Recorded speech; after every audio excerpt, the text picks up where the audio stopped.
Hello साथियों, मैं BL लूणा मेरे YouTube चैनल स्टडी टाइम में आपका हार्दिक स्वागत करता हूं। हम जो काव्य शास्त्र है उस काव्य शास्त्र में जो अलंकार है उस अलंकार के बारे में पढ़ रहे हैं। पीछे जो क्लास थी उसके अंदर हमने अलंकार के बारे में देखा, जो अलंकार के जो प्रकार थे कौन कौन से थे उन सभी के बारे में। आज जो अलंकार की लास्ट क्लास है जिसके अंदर हम संदेह अलंकार, भ्रांतिमान, दृष्टांत और उदाहरण, ये जो चार अलंकार है उन चार अलंकारों के बारे में अच्छे से देखेंगे। इस प्लेटफॉर्म पर हम संपूर्ण फर्स्ट ग्रेड का कोर्स करने वाले हैं, जिसके अंदर हमने हिंदी साहित्य का इतिहास और जो हमारी गद्य विधाएं थी उनके बारे में अच्छे से बता दिया है। वो क्लास अगर आपने नहीं देखी है तो उसके लिए मैंने एक प्लेलिस्ट बनाई है फर्स्ट ग्रेड के नाम से, उस पर जाकर आप विजिट कर सकते हो। वीडियो प्रत्येक दिन शाम को 5:15 बजे अपलोड हो जाती है, तो आप कंटिन्यू मेरे चैनल से जुड़े रहिए जब तक आपका एग्जाम होता है। अच्छे से आपको बेनिफिट होगा। हिंदी से संबंधित किसी भी प्रकार का मैटर आपको कहीं दूसरी जगह देखने की जरूरत नहीं पड़ेगी। किसी भी प्रकार का डाउट कंफ्यूजन आपको वीडियो में लगता है, कोई आपका क्वेश्चन होता है, तो आप मेरे को कमेंट करके पूछ सकते हो। बिना समय गंवाए हम शुरुआत करते हैं क्लास की। तो देखिए, संधि अलंकार ये एक अर्थालंकार है।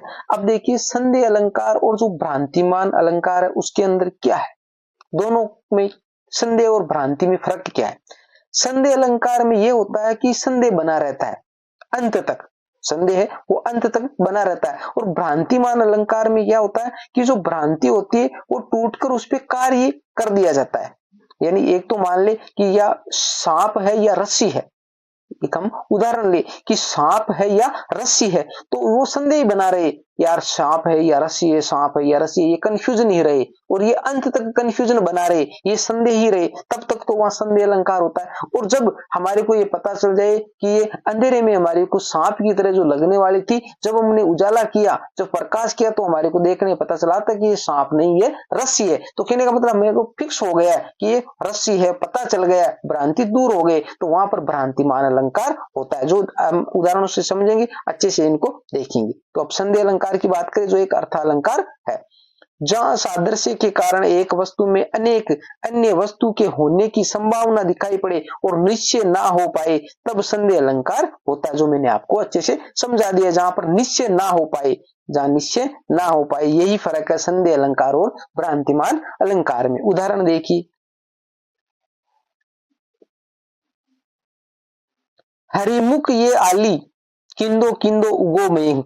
यानी ये कह रहा है, एक आली का मतलब होता है सहेली, एक सहेली दूसरे सहेली से कह रही है कि ये हरि का मुख है या मेरे को लग रहा है कि कोई मयंक यानी या कोई चंद्रमा उग गया है। अब इनको संदेह है, फिक्स नहीं हुआ है, यानी ये इसी कंफ्यूजन में है कि ये हरि का मुख है या फिर कोई चंद्रमा उगा है।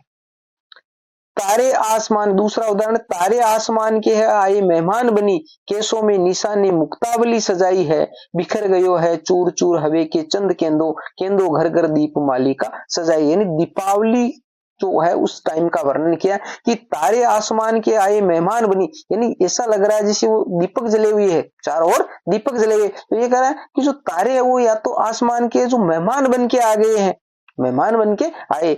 केसों में निशा ने मुक्तावली सजाई, निशा का मतलब जो रात है या रात है, उस रात ने रात को एक क्या माना है, स्त्री का रूप दिया है कि उसने या तो फिर बालों में है वो एक मुक्तावली सजाई है, जो दीपक इस प्रकार लग रहे, बिखर गयो है चूर चूर हवे चंद केंदो, या फिर जो ये चांद है वो चांद बिखर के टुकड़े टुकड़े होकर चारों ओर आकाश में फैल गया है, या केंदो घर घर दीप मालिका सजाई, या लोगों ने घर घर पे दीपों की एक माला सजाई है। तो कहने का मतलब ये स्थिति क्लियर नहीं हो पा रही है, वो एक कंफ्यूजन में तरह तरह की बातें कर रही है, तो यहाँ पर उनको एक संदेह बना हुआ है, तो यहाँ पर संधि अलंकार होता है। अब संधि अलंकार की पहचान करेंगे तो पहचान में देखो कि, केंदो, या, अथवा आदि ये शब्द आते कि केंदो, तो देखो पहले उदाहरण की बात करें तो यहाँ पर देखो ये आया किंदो किंदो, दूसरे की बात करें तो यहाँ पर आया देखो केंदो। तो ये जो पहचान है इनकी कि किंदो या अथवा आदि ये शब्द है जो इसके अंदर आएंगे, तो ये संधि अलंकार का मतलब है, यानी संदेह ही बना रहता, अंत तक वो स्थिति क्लियर नहीं हो पाती है।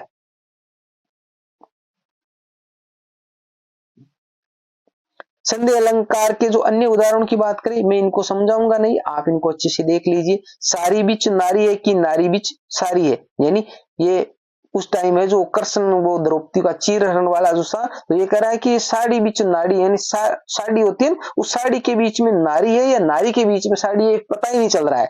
साड़ी ही की नारी है कि नारी ही की साड़ी है, या फिर वो नारी है वही साड़ी है या साड़ी है वही नारी है, ऐसी स्थिति बनी हुई है। ये सरस है ओस की बूंदे या मंजुल मोती, यानी जो ये ओस की बूंदे या फिर ये मोती है, पता नहीं चल रहा है। ये छींटे है उड़ते अथवा मोती बिखर है। तो ये जो उदाहरण है वो हमारे संधि अलंकार के है। अब बात करते हैं भ्रांतिमान अलंकार की। तो भ्रांतिमान अलंकार है वो एक अर्थालंकार है, जो मैंने आपको बताया है कि भ्रांतिमान और संध्या में क्या होता है कि संध्या अलंकार में एक संध्या की स्थिति बनी हुई रहती है, अंत तक वो क्लियर नहीं हो पाती। और भ्रांतिमान में क्या होता है कि जो संध्या होता है वो लास्ट में जाकर उस पर कार्य कर दिया जाता है और कार्य होने से उसकी स्थिति क्लियर हो जाती है। देखिए, जब सादृश्य के कारण उपमेय उपमान का भ्रम हो, अर्थात जब उपमेय को भूल से उपमान समझ लिया जाए, तब भ्रांतिमान अलंकार होता है। उदाहरण देखिए, जानी श्याम को श्याम घन नाची उठे वन मोर। अब देखिए, जानी श्याम को श्याम घन नाची उठे वन मोर, श्याम का मतलब होता है कृष्ण, श्याम घन का मतलब हो गया काले बादल, काले बादल।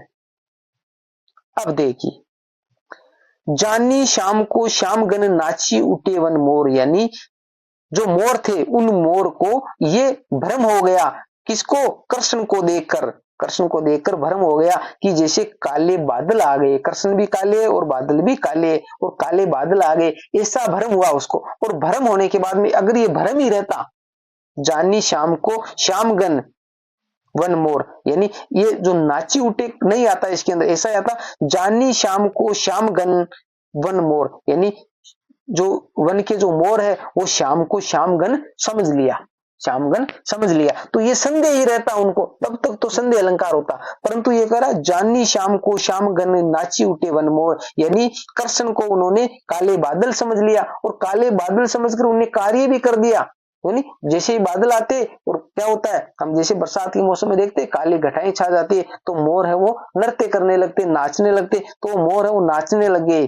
तो कहने का मतलब भ्रांति से वो कार्य हो गया, तो ये कार्य हो जाता है, तब वो कौन सा भ्रांतिमान अलंकार हो जाता है। और जब तक संदेह की स्थिति रहती है तब तक वहां पर संदेह अलंकार होता है। तो संदेह में और भ्रांतिमान में आप अच्छे से समझ गए होंगे। आगे देखिए, ओस बिंदु चुग रही हंसिनी मोती उनको जान, यानी जो ओस की बूंदे हैं उनको, हंसिनी को ये भ्रम हो गया है कि ये मोती है, और ये तो भ्रम हुआ, तब तक तो संदेह अलंकार था, परंतु भ्रम होने के बाद में उसको भ्रम भी हो गया और उसको चुगने भी लग गई, यानी खाने लग गई। तो जब खाने लग गई तो वहां पर भ्रांतिमान अलंकार हो गया। तो संदेह और भ्रांति में ज्यादा फर्क नहीं है, तब तक संदेह रहता है तब तक तो वो संदेह अलंकार है, और जब कार्य कर दिया जाता है तो वो भ्रांतिमान अलंकार हो जाता है।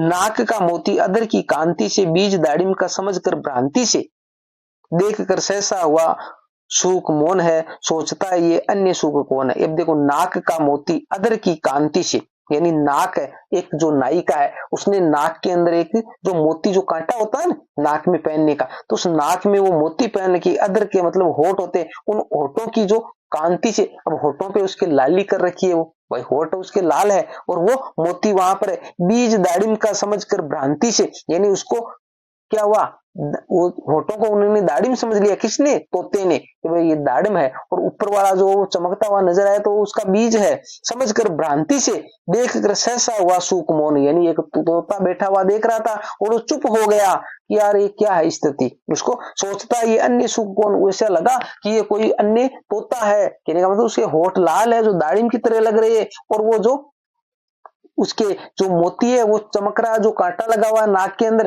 दूसरी बात, जो नाक है वो उसके चोंच की तरह लग रहा है, तोते की तरह, और वो तोता है वो वहां पर दाड़िम खा रहा है। और ऐसा उसको भ्रम हुआ, और भ्रम होने के बाद में तोता है वो पहले आवाज कर रहा था और आवाज को एकदम से रोक के वो चुप हो गया, शोक में बैठ गया।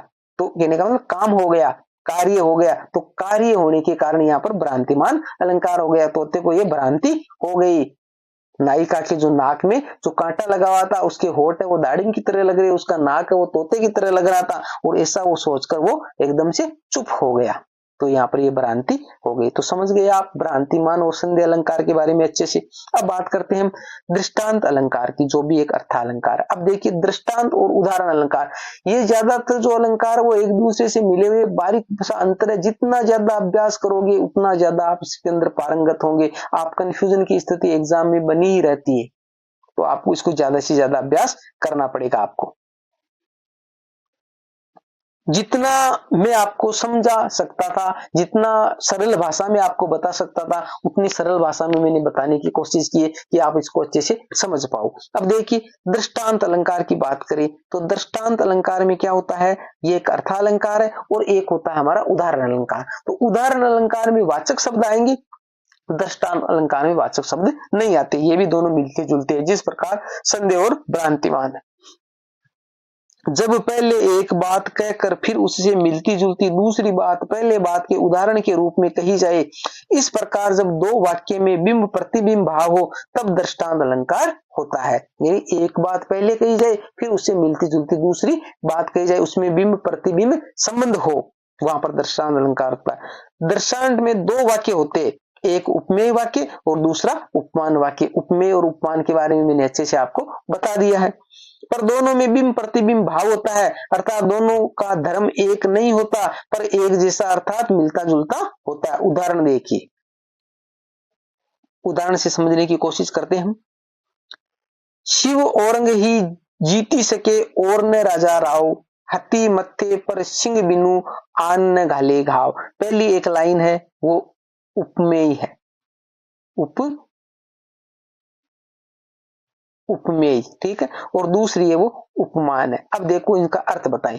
शिव औरंग ही जीती सके और न राजा राव, यानी जो औरंगजेब है उस औरंगजेब को जीतने वाले सिर्फ शिवाजी है, और जो राजा और राव है वो इनको नहीं जीत सकते। ये तो है पहली बात, शिव औरंग ही जीत सके और न राजा राव, औरंगजेब को जीतने वाले सिर्फ शिवाजी है, उसके अलावा दूसरे राजा और राव है वो नहीं जीत सकते हैं।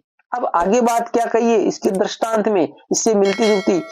हाथी मत्ते पर सिंह बिनु आने घाले गाँव, यानी हाथी होता है ना, उस हाथी जो जंगल में रहता है तो उसके माथे पर सिर्फ सिंह है ना, वो सिंह ही घाव कर सकता है, उस सिंह के अलावा कोई भी जानवर है जो उस पर घाव नहीं कर सकता। तो ये उदाहरण दिया इसके बारे में। तो पहला उपमेय, दूसरा उपमान है। अब देखो, कन कन जोरे मन जुरे खावत निबरे हो सोए, बूंद बूंद ते घट भरे टपकत रीतो होय। तो पहली बात उपमेय क्या है, कण कण को जब हम जोड़ते हैं तो वो मण हो जाता है। भाई एक एक बीज को हम जोड़ते हैं, एक एक दाने को हम जोड़ते हैं तो वो मण हो जाता है, और जब उसको खाते हैं तो वो निमड़ जाता है, खत्म हो जाता है।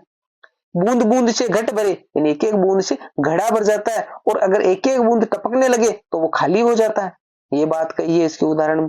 आगे देखो, बिगड़ी बात बने नहीं लाख करो किन कोई, रही मन फाटे दूध सो मथे न माखन होय। यानी अगर एक बार कोई बात बिगड़ जाती है तो वो बिगड़ी हुई रहती है, चाहे लाख जतन कर लो आप, किसी से आपसे भेदभाव हो जाता है तो फिर वो वापिस अगर प्रेम हो भी जाता है तो वो बात नहीं रहती है। आगे उदाहरण में क्या कहा, रही मन फाटे दूध को मथे, यानी जो दूध फट जाता है उसको चाहे आप कितना भी मथ ले उसमें से फिर घी नहीं निकलता है, चाहे कितना ही मत ले उसमें से घी नहीं निकलता है। जो दूध सही रहता है तभी उनमें से घी निकलता है। तो ये हमारे सारे दृष्टांत के उदाहरण है।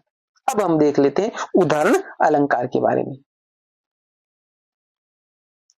जो हमारा लास्ट अलंकार है, 9 अलंकार हमारे सिलेबस में दे रखे हैं।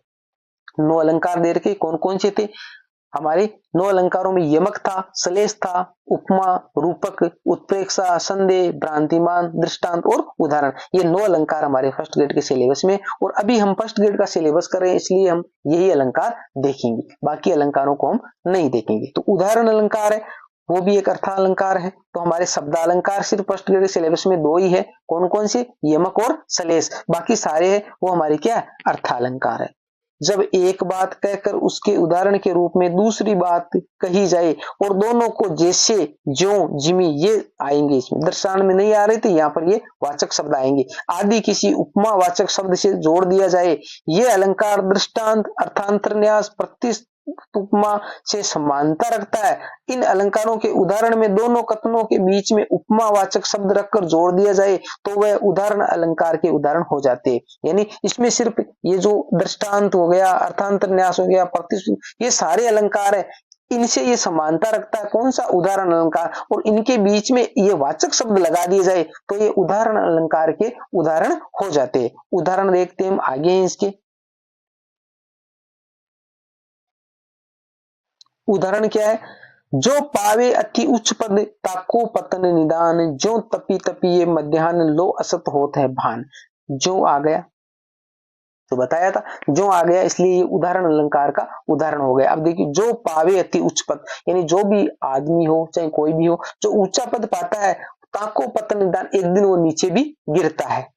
जो उदाहरण में समझाया, उदाहरण देकर क्या उदाहरण दिया, तपी तपी मध्याह्न, यानी जो सुबह से लेकर मध्य तक जो तपता है सूर्य, लो अस्त होता है भान, भान का मतलब होता है सूर्य, तो वो भी है, वो शाम के टाइम धीरे धीरे फिर क्या होता है, अस्त होते टाइम वो कम हो जाता है। जिस प्रकार जो ऊंचे पद पे जाता है वो धीरे धीरे नीचे आता है, उसके उदाहरण में ये बात कही है।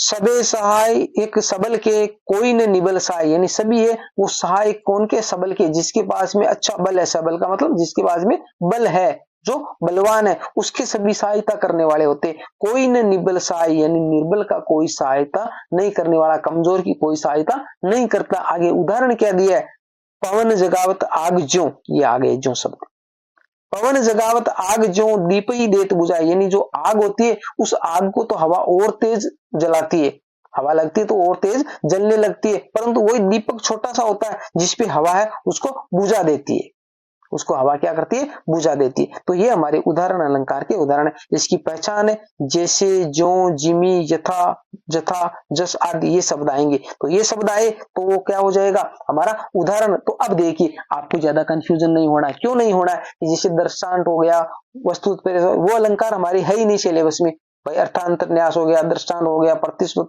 ये हमारे सिलेबस में नहीं है। हमारे सिलेबस में दो ही अलंकार है, एक दृष्टांत है और एक उदाहरण है। तो अब देखिए ये जैसे, जो, जिमी, यथा ऐसे शब्द आ जाएंगे तो हमारे को उदाहरण अलंकार कर देना, और ये शब्द नहीं आए तो दृष्टांत अलंकार कर देना। इसके अलावा तो आपसे पूछेगा नहीं, क्योंकि अलंकार ही आपके इतने, तो ज्यादा कंफ्यूजन होने की जरूरत नहीं है।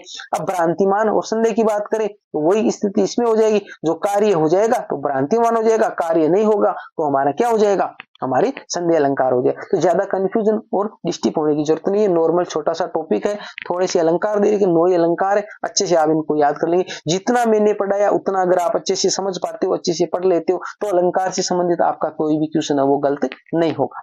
फिर भी किसी प्रकार का डाउट कंफ्यूजन रहता है तो आप मेरे को निसंकोच कमेंट में पूछ सकते हो, किसी भी प्रकार का आपका क्वेश्चन होता है तो भी आप मेरे को कमेंट में पूछ सकते हो। मिलते हैं अगली वीडियो में, तब तक के लिए जय भीम, जय भारत। अभी तक चैनल को सब्सक्राइब नहीं किया तो सब्सक्राइब जरूर कर ले।